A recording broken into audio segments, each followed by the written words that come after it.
from Kailua Pier in Kona, Hawaii. We're here on the Wednesday morning preceding the big Ironman World Championship race, and I'm here with TJ Tollakson, 26-year-old triathlon pro. TJ, you're out here training for a week. Why did you decide to come to Hawaii?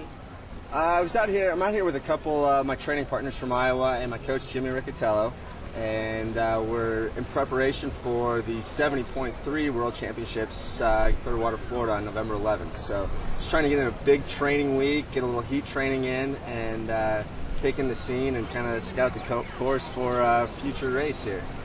Great. So TJ's out here training for the week while everyone else is tapering down and resting. So you're the perfect person to ask, TJ. You've been in the sport. You were a 2004 triathlon amateur triathlete of the year. You turned pro in 2005, had a pretty good career so far. You're racing 70.3 in a couple weeks, so you know the distance. Who in your estimation, let's talk about the men's race first. Okay. Who in your estimation has a shot for the crowning win? Well, my top two guys that I'd have to say right now are going to be Ferris and Norman Stadler. I talked to Norman. I think he's looked really strong all year. He's had some unfortunate injuries, but he crashed his bike twice at Ironman Germany and still posted the fastest bike split.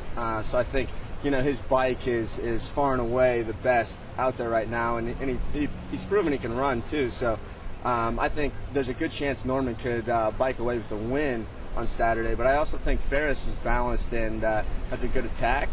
We also got a couple American men. I'd like to see Michael Lovato coming off his big win at Ironman Arizona, and then Chris Lieto. I'd like to see those guys get in the mix, especially Chris Lieto on the bike. I'd like to see him kind of get in there with Norman and Ferris. Sure, he's a strong cyclist for sure. What about Cameron Whiteoff? Speaking of American hopes, have you seen him biking around on the course this week that you've been out here? I haven't seen Cam around much, but I will tell you, I raced Cam at the end of July at Vineman, and Cam put out a solid race. He's very well balanced. I think Cam is running the best he's ever ran in his life right now. So there's always a great chance. Cam has been very consistent. He's always up there. I have to say, no offense to Cam or anything, but I have to say, I don't think he's a real threat for the win, but I would certainly like to see Cam on the podium this year. Let's talk about the other Cameron Brown. Yeah, Cam Brown is excellent. He's definitely one of the veterans. He's been on the podium several times in Kona, and I think he's got a shot. I haven't been super impressed with Cam's results this year, but I think he's a great guy and all-around excellent triathlete. And if it comes down to it, if he's in a big pack of guys on the run, look out, because Cam Brown can definitely run a marathon to win this race. There's been a lot of talk this year about Chris McCormack. He's never had a great Ironman Worlds, but he certainly has some wonderful past Ironman results. What do you think about Macca?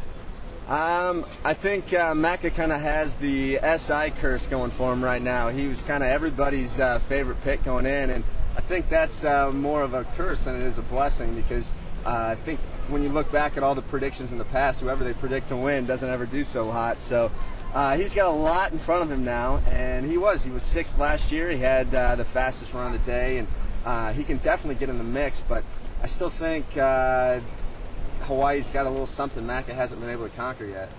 Let's talk women, TJ. Is this just a dead ringer for Natasha, or what do you think? I'm going to have to say Natasha's the favorite right now, and I think if the wind is really strong on Saturday, I think Natasha has by far the biggest advantage, because she is so aerodynamic on her bike.